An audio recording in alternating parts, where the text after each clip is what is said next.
Tay, ngayon na!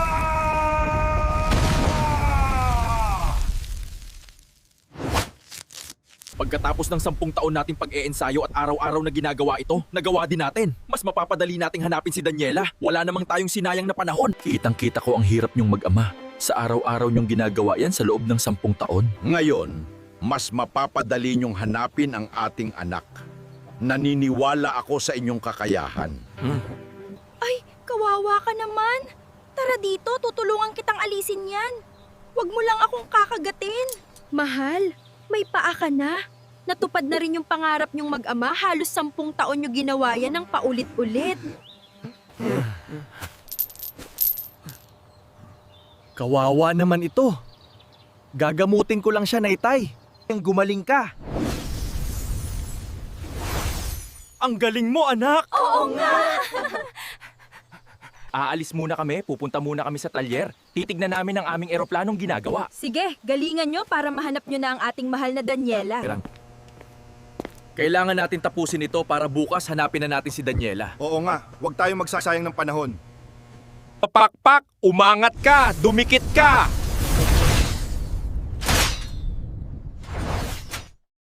Okay na, babiyahin na tayo bukas. Nasa akin ang mapa kung saan biglang nawala ang sinasakyan ni Daniela sa kagubatan. Tara na anak, magpahinga na tayo.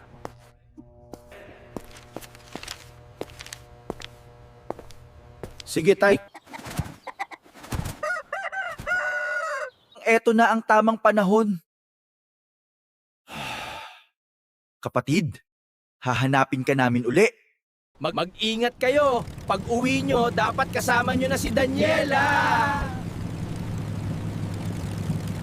Tay, excited na akong makita ang aking kakambal. Ako din, anak! Alam nyo ba, Tay, na hindi makina ang gamit ko dito? Gumagamit ako ng kapangyarihan ko para ito gumana. Gagawin ko lahat para kay Daniela. Bilib talaga ako sa pagmamahal mo sa iyong kambal, anak. Tay, eto na yata yung magubat na sinasabi sa mapa. Malapit na tayong bumaba. Kapit ng mahigpit, bababa na tayo, lalanding na tayo.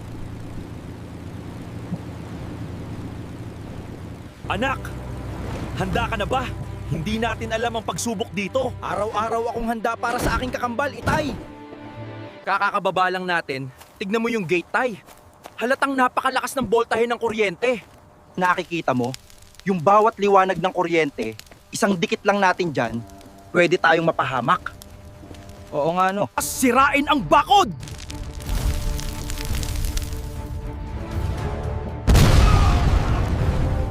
Babalutan kita ng kapangyarihan ko para di ka makuryente. Sana hindi pa huli ang lahat. Sana ligtas ang aking kakambal. Magiging okay din ang lahat. Basta hanapin natin siya. Tay, ang tapang ng amoy ng usok. Hindi ko kakayanin. Ako din. Para akong mawawalan ng malay.